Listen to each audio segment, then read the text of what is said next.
আসসালামু আলাইকুম।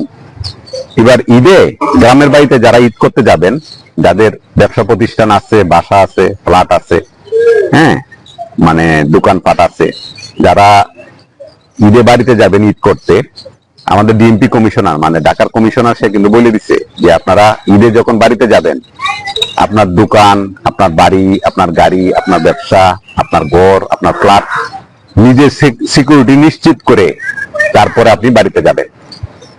হ্যাঁ, কারণ দেশের যে অবস্থা এখন হচ্ছে, আপনার কে কোন সময় কি অবস্থায় সুযোগ নিবে সেটা কিন্তু বোঝা মুশকিল। কারণ কি, এখন কে ডাকাত, এত ডাকাত কিন্তু আগে ছিল না, এত চুর কিন্তু আগে ছিল না, এত চিন্তাইকারী কিন্তু আগে ছিল না, এত দাপ্পাবাজ কিন্তু আগে ছিল না, যেটা এখন হয়েছে।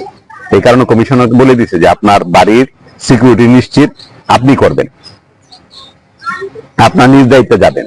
কারণ আপনি রাস্তায় গেলে আপনি চুরি পুলিশে দূর দিবেন, আইন শৃঙ্খলার দূর দিবেন, কারণ আপনি তো জানেন দেশের কি অবস্থা। আপনার জানিয়ে শুনে যখন আপনি বাড়িতে যাবেন, আপনার বাসা যখন ডাকাতি হবে, রাস্তায় গেলে চিন্তাই হবে, আপনার যখন অ্যাক্সিডেন্ট হবে, যেটাই হবে, এটাই কিন্তু আপনার নিশ্চিত করতে হবে। কারণ আপনি ভালো করে জানেন আপনি যে দেশে বসবাস করতেছেন, বর্তমানে দেশে আইন শৃঙ্খলা অবস্থা কি, অর্থনৈতিক অবস্থা কি, মানে সামাজিক অবস্থাটা কি, সেটা আপনি খুব ভালো করে জানেন। জানিয়ে শোনার পরে যদি আপনি যে কাজটা করবেন, তাহলে কিন্তু আপনাকে এইটার দায়ভার কিন্তু আপনাকে নিতে হবে। অন্তত তাহলে আইন শৃঙ্খলা কি করবে? তো বুঝে রয়েছে যে আমাদের পুলিশ বাহিনী আগে পারত, তাদের নির্দিষ্ট একটা ক্ষমতা ছিল।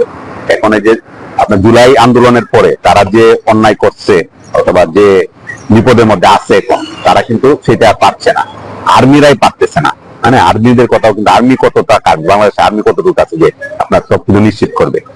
এখন বিষয়টা হচ্ছে যে আপনি যে বাসায় আছেন, যে বাসায় থাকেন, ওই বাসায় হয়তো বা আপনারা চিন্তাকারী ডাকাত আপনার থাকতে পারে, এবং আপনার যে অফিস আছে অফিসের মধ্যে থাকতে পারে, আপনি যে যে বিল্ডিং এ থাকেন সেই বিল্ডিং এ থাকতে পারে। এই কারণে আপনার বলা হয়েছে যে আপনি আপনার বাড়ির সিকিউরিটি আপনি নিশ্চিত করবেন, আপনার ফ্লোরের সিকিউরিটি আপনি নিশ্চিত করবেন, আপনার টাকা, আপনার স্বর্ণ অলংকারের, হ্যাঁ, মানে সিকিউরিটি সেটা আপনি নিশ্চিত করবেন। কারণ আপনি জানেন আপনার এটা কোথায় আছে, আপনি কোথায় কি আছে না আছে। চুরি হওয়ার পরে কিন্তু পুলিশ জানবে, মানুষ জানবে, জনগণ জানবে, নিউজ হবে। তার মানে বিষয়টা কি দাঁড়াচ্ছে, কমিশনার সেটা বলে যে সবসময় কিন্তু এরকম হয়, চুরি আগেও হইতো। চুরির সময় গেলে বাসা জিল কেটে মোবাইল নিয়ে যাওয়া, চুরি করে ব্যাংক ডাকাতি করা, কিন্তু আগে জিল কেটে হতো। এখন তো আমরা দিনে দুপুরে হচ্ছে, এখন কিন্তু কোনো নাই, মানে কোনো লাইবিলিটিস কিন্তু কেউ নিচ্ছে না।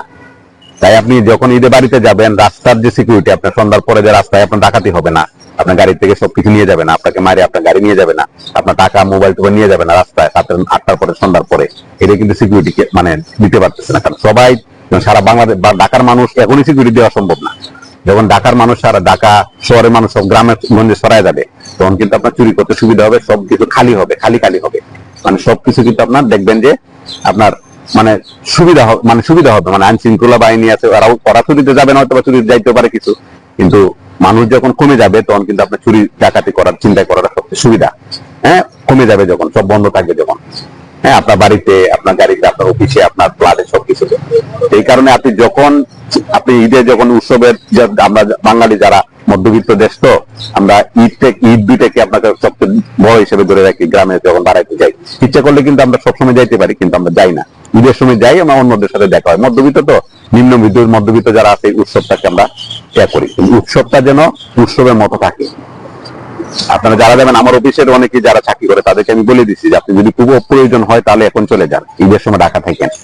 আমি বলে দিচ্ছি যে এখন চলে যান, কে বেড়ায় আসেন, ঘুরে বেড়াতে দেখে আসেন, মা বাবার দেখে আসেন, সব আত্মীয় স্বজন দেখা করে গিফট দিয়ে আপনি চলে আসেন। ঈদের আগের 2 দিন ছুটি দিবে, তখন আপনার সবাই যাবেন, খালি করে যাবেন, রাত্রে যাবেন, রাস্তায় ডাকাতি হবে, বাস মানুষের চুরি হবে, এই চুরি হবে, অ্যাক্সিডেন্ট করে আপনার হাজার হাজার মানুষ, মানে শো মানুষ মারা যায়, হাজার হাজার মানুষ পুঙ্গভুত্ব বহন করে, হাত ভাঙে, পা ভাঙে। আর এখন তো আপনার ডাকাতি হচ্ছে, হ্যাঁ, ডাকাতি হচ্ছে, চিন্তাই হচ্ছে, দিনে দুপুরে হচ্ছে। আর এখন ঘরের ভিতরে আপনার জব করে, মানে কত মানুষ যে মরতেছে প্রতিদিন, থানার মধ্যে আপনার পুলিশে মারতেছে, থানার মধ্যে গিয়ে মারতেছে, হ্যাঁ, আর্মিরা কয়টা করবে? আর্মিরা হয়তো বা হাজারে মনে করেন যে 50টা 20টা করতে পারবে, আমরা সদস্য এর সংখ্যা কম। পুলিশটা কিন্তু প্রত্যেকটা থানায় থানায় ইয়াতে কিন্তু পুলিশ ছিল। এই কারণে ডিএমপি কমিশনার যেটা বলছে, ঢাকার কমিশনার পরিষ্কার করে বলছে, আপনি যখন ছুটিতে উৎসবে বাড়িতে যাবেন, আপনার বাড়ি অথবা অফিস অথবা দোকান অথবা গাড়িতে যা আছে সবকিছু নিজ দায়িত্বে সিকিউরিটি নিশ্চিত করে যাবেন, যে আপনি এটার কোনো অ্যাক্সিডেন্ট হবে না, এটা লাইবিলিটিস না। এটার জন্য বলছি যে এটা কিন্তু নিশ্চিত আপনি করতে হবে, নিশ্চিত করতে পারবেন কিনা। যদি পারেন তাহলে যায়েন, নাহলে যে ছাড়ে যদি বাড়িতে যান তাহলে এগুলো আশা ছাড়ে দেন, সবকিছু নিশ্চিত করে তারপরে যাবেন। ভালো থাকবেন, ঈদ মোবারক, ঈদের যাত্রা শুভ হোক। আসসালামু আলাইকুম।